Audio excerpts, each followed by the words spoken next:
A videl som jeho anjela, ktorý vstupoval do východu slnka a mal pečať živého Boha. Mohutným hlasom zavolal na 4 anjelov, ktorí dostali moc škodiť zemi a moru.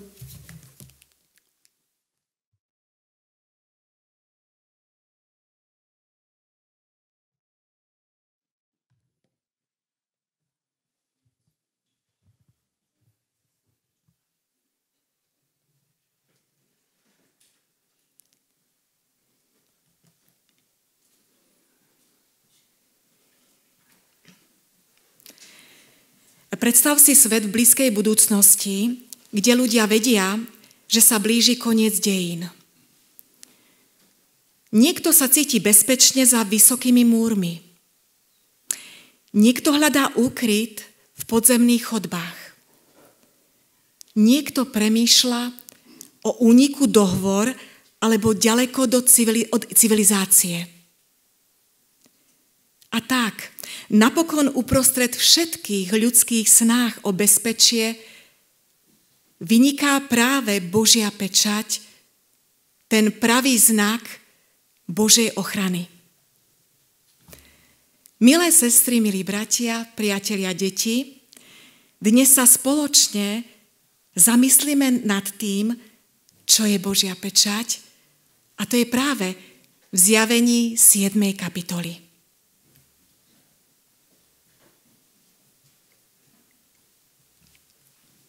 V 6. kapitole Zjavenia Jána je odkaz na volanie hriešnikov pri príchode Ježiša Krista, aby hory a skaly na nich padli a skryli ich pred Božím hnevom. Otázka tam kladená, kto bude môcť obstáť, je práve zodpovedaná v 7. kapitole.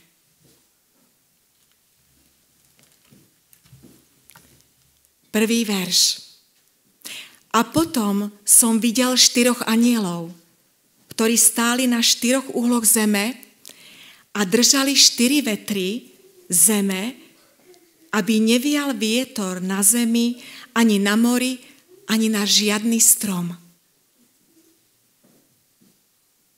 4 anjeli na 4 uhloch zeme predstavujú 4 svetové strany, teda univerzálnosť. Nie to, že zem je plochá. Vetry tu spomenuté sú symbolom starej zmluve ničivých síl, ktoré Boh používa na vykonanie rozsudku nad bezbožnými. Predstavujú vojny, krvi prelievanie a ničenie. Nemá sa škodiť zemi, čiže ľuďom, moru, more predstavuje sily, ktoré sú proti Bohu, ani stromom. A práve strom predstavuje v Žalme 1 spravodlivého človeka. Druhý verš. A videl som iného anjela, ktorý vystupoval od východu slnka a ktorý mal pečať živého Boha, a kričal veľkým hlasom na 4 anjelov, ktorým to bolo dané, aby škodili zemi a moru.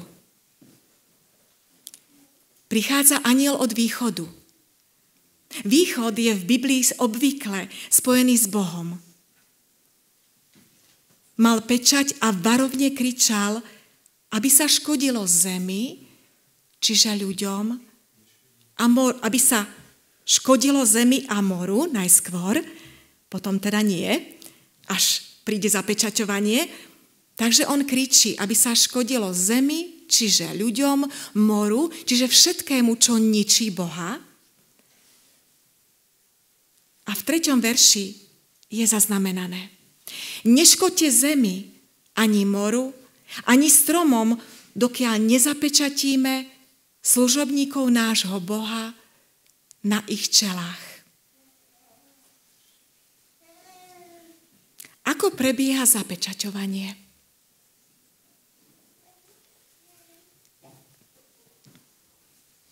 V grécko-rímskej kultúre boli otroci niekedy označovaní pečaťou na čelo. Pečatenie na čelo, ktoré je sídlom mysle, má niečo spoločné s myslením a charakterom, ktorým sa Boží služobníci prejavovali. A to budeme rozoberať práve u Ezechiela v 9. kapitole. Ako sa títo služobníci prejavovali.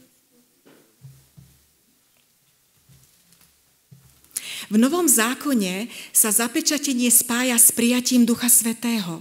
U Pavla v Efežanom 1.13 je napísané: V ňom ste aj vy, ktorí ste počuli slovo pravdy, evanjelium o svojej spáse a uverili ste mu, dostali pečať prisľúbeného Ducha Svätého. Kristus označuje svojich veriacich pečaťou Ducha Svätého. A to je práve v Efežanom 3.30 istota spásy, záruka neba. Nezarmucujte Svätého Ducha Božieho, ktorého pečať nosíte na deň vykúpenia.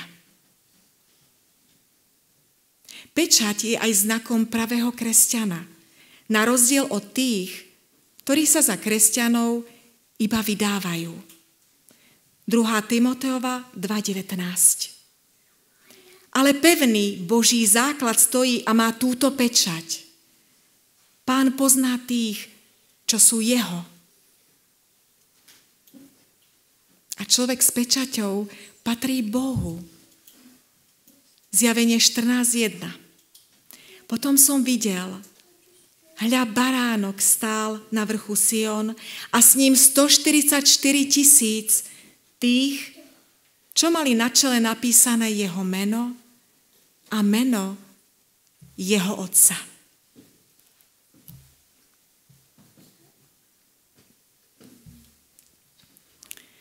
Pečatenie je teda proces, ktorý prebieha počas celého kresťanského obdobia. Zapečatení budú tí, ktorí sa teda obrátili, uverili a prijali Ducha Svätého, ako sme čítali v textoch. U Ezechiela v 9. kapitole vo veršoch 1 až 4 je napísané, že anjel udeluje ochranné zapečatenie. Aké to je? Ezechiel 9, 4 až 6. Hospodin mu povedal: prejdi mestom stredom Jeruzalema a označ znakmi čelá mužov, ktorí vzdychajú a stenajú pre všetky ohavnosti. A práve tieto ohavnosti sú spomenuté v predošlej kapitole Ezechiela v 8., v 16. a 17. verši. Vtedy ma doviedol do vnútorného domu, dvora domu Hospodinovho. A hľa, pri vchode do domu chrámu Hospodinovho medzi dvoranou a medzi oltárom bolo okolo 25 mužov, ktorých chrbty boli obrátené ku chrámu Hospodinovmu a ich tváre na východ, a klaňali sa na východ slnka. A riekol mi, či si videl synu človeka, či je to ľahká vec domu Júdovmu páchať ohavnosti, ktoré tu páchajú, že naplnili aj zem ukrutnosťou a obrátili sa späť, aby ma popudzovali k hnevu? A hľa, prikladajú viničovú révu ku svojmu nosu.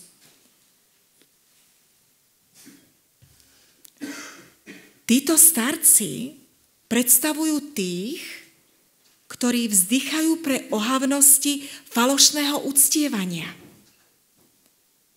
V tomto texte je označenie na čele vykonané na potvrdenie ich vernosti, lebo oni chápali to, čo robia títo starci, ktorí sa kláňajú, muži, ktorí sa kláňajú smerom k východu. Takže mali skúsenosť s Bohom. Takže sú označení ako pridané znamenie ochrany. Pán Boh v závere dejín veriacich špeciálne posilní, aby stáli pevne vo viere.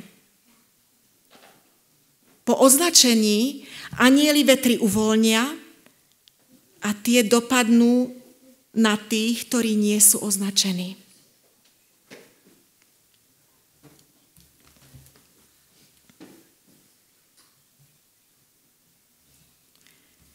Opakom Božej pečate je znamenie šelmy.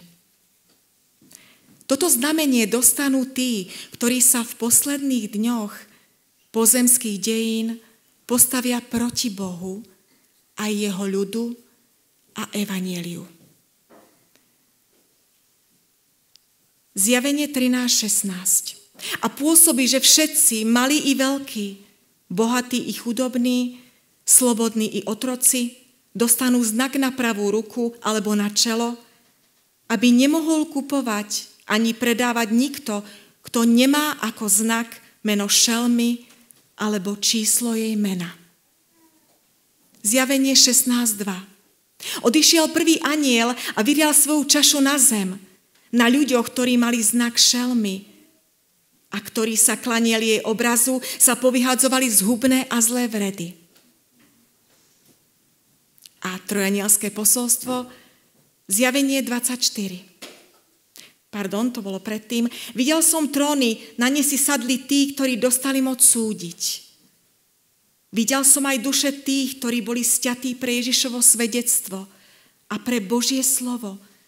Aj tých, ktorí sa neklaniali šelme ani jej obrazu a neprijali znak na svoje čelo a na ruku. Ožili a kráľovali s Kristom 1000 rokov. Je tu odkaz na uctievanie pravého Boha, stvoriteľa. Vráťme sa ale do Ezechiela 9. kapitoly, kde sú tí, ktorí stenajú nad ohavnosťou modloslužby, ktorá sa tam koná.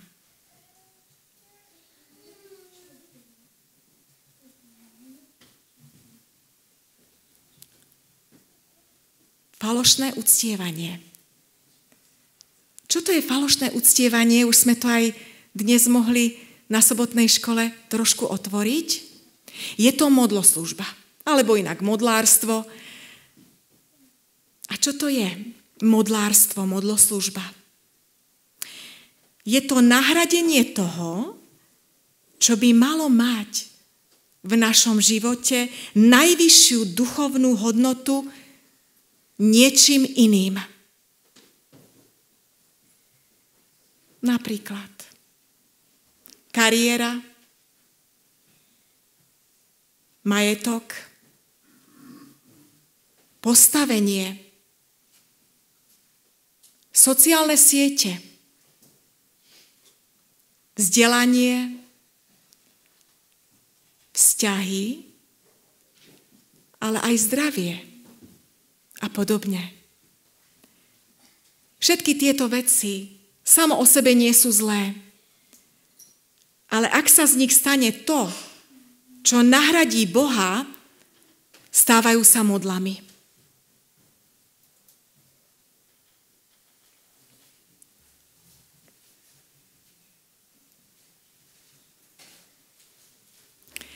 Pravé uctievanie Boha stvoriteľa a jeho stvoriteľskej a vykupiteľskej moci je zaznamenané v 4. Božom prikázaní, kde sa Boh predstavuje ako stvoriteľ.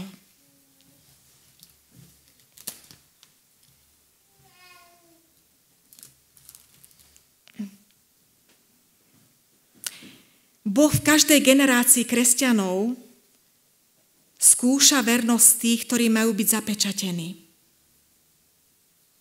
Skúška vernosti spočíva v zachovávaní Božích prikázaní. Zjavenie 12:17.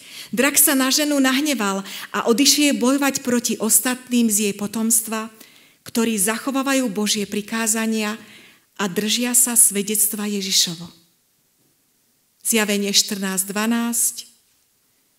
V tomto je trpezlivosť svätých, ktorí zachovávajú Božie prikázania a vieru v Ježiša. Zjavenie 14:7. Tu je to trojanielské posolstvo. Volal mohutným hlasom anjel: bojte sa Boha a vzdajte mu slávu, lebo prišla hodina jeho súdu. Kláňajte sa tomu, ktorý stvoril nebo i zem, more i pramenie vôd. Je tu odkaz na uctievanie pravého Boha stvoriteľa. A práve to falošné uctievanie, tá modloslužba je tým pravým opakom tohoto uctievania.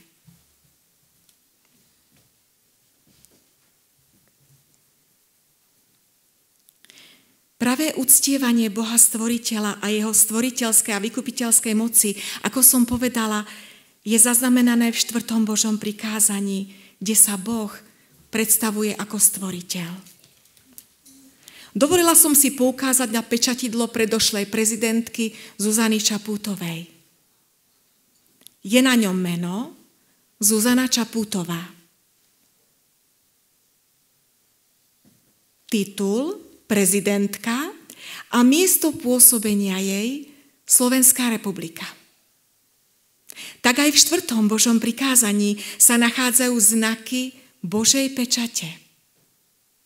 2. Mojžišova 28. Pamätaj na sobotný deň, že ho máš svetiť. 6 dní budeš pracovať a konať všetku svoju prácu. 7. deň je sobota pre Hospodina, čiže meno tvojho Boha.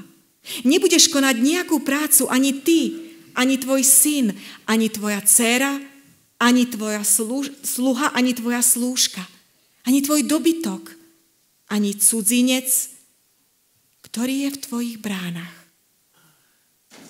Veď Hospodin za 6 dní stvoril, čiže jeho titul je stvoriteľ, nebo a zem, more a čo je v nich, čiže územie jeho pôsobenia. A v 7. deň odpočíval, preto Hospodin požehnal sobotný deň a posvetil ho. Sobota bola vždy znamením Božieho ľudu v biblických dobách. Nastala ale zmena. Cisár Konštantín v roku 321, čiže v 4. storočí nášho letopočtu, vydal edikt, ktorým ustanovil nedeľu ako deň odpočinku. V kalendároch sa sobota ako 7. deň udržala dlho. Približne v prvej polovici 20. storočia, konkrétne kľúčovým momentom bolo zavedenie medzinárodnej normy ISO 8601 v roku 1988, kedy sa nedeľa stala oficiálne 7. dňom v týždni. V Európe a v Amerike sa to teda ustálilo v prvej polovici 20. storočia zhruba.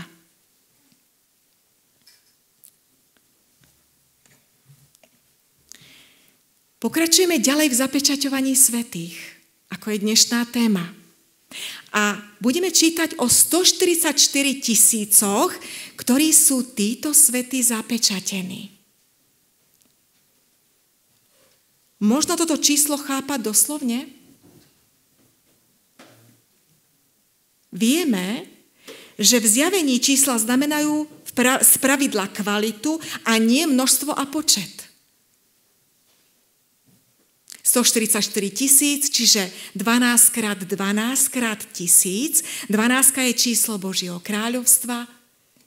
3 krát 4 je 12, trojka číslo Boha, 4 číslo zeme a 1000 vojenské zoskupenie. To všetko nájdeme v Biblii. Hlavne v prorockej symbolickej knihe Zjavenie. Zjavenie 7, 4 až 8. A počul som počet označených pečaťov 144 000 označení zo všetkých kmeňov synov Izraela. Z Júdovho kmeňa 12 000 označených pečaťou. Z Rúbenovho kmeňa 12 000. Z Gádovho kmeňa 12 000. Z Ašerovho kmeňa 12 000. Z Naftaliho kmeňa 12 000. Zo Šimeonovho kmeňa 12 000. Z Léviho kmeňa 12 000. Z Isacharovho kmeňa 12 000. Z Zebúlnoho kmeňa 12 000. Z Jozefovho kmeňa 12 000. A z Benjaminho kmeňa 12 000 označených pečaťou. Všimli ste si niečo tam zvláštne? Niekto chýba. Aj Dán?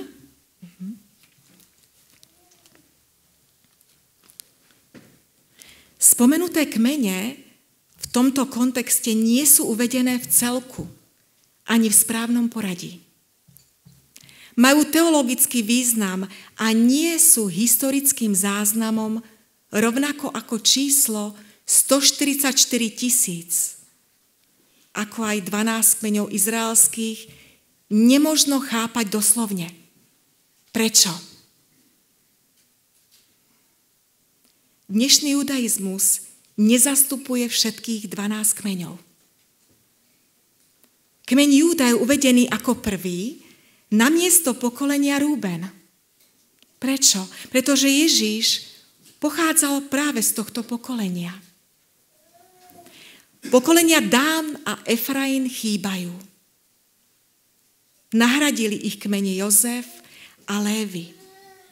Kmeň Dán ako prvý zo všetkých kmeňov sklzol k modloslužbe. Efraím bol v starej zmluve symbolom odpadnutia a modlárstva. Tieto fakty pravdepodobne vysvetľujú, prečo boli kmene Dán a Efraím vylúčené zo zoznamu v eschatologickom kontexte práve Zjavenia 7. Čiže v tom zozname eschatológia znamená posledné dni nášho sveta, našej zeme. Zástup 144 000 je pravým Izraelom, ktorý zostal verný Bohu. Na začiatku 7. kapitoly v prvých 4 veršoch je uvedených 144 000 zapečatených, kým vetry, čiže symbol ničenia a nešťastia, nie sú uvoľnené.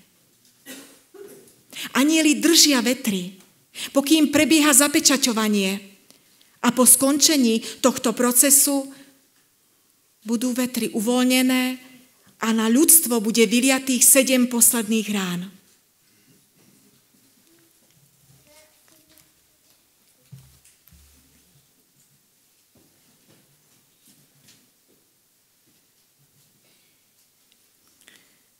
My ako veriaci ľud veríme, ako je napísané v liste Židom 4:9. Tak tedy ešte zbýva sobotenie, odpočinok ľudu Božieho. Veríme, že tento odpočinok, sobota je pre nás, pre Boží ľud. Pre teba, pre mňa a pre ľudí aj vonku. Čo je teda Božou pečaťou? Je to pochopenie pravdy, o ktorej nám hovorí aj sobota. Nie ale zachovávanie určitého dňa je tým, že ľudia dostanú alebo nedostanú Božiu pečať. Božia pečať, tak ako ju zjavuje 7. kapitola Zjavenia, je duchovným podpisom vernosti, ktorý otlačí Boh na tých, ktorí ho naozaj pravdivo uctievajú. Nech aj my môžeme získať tento otlačok. Amen.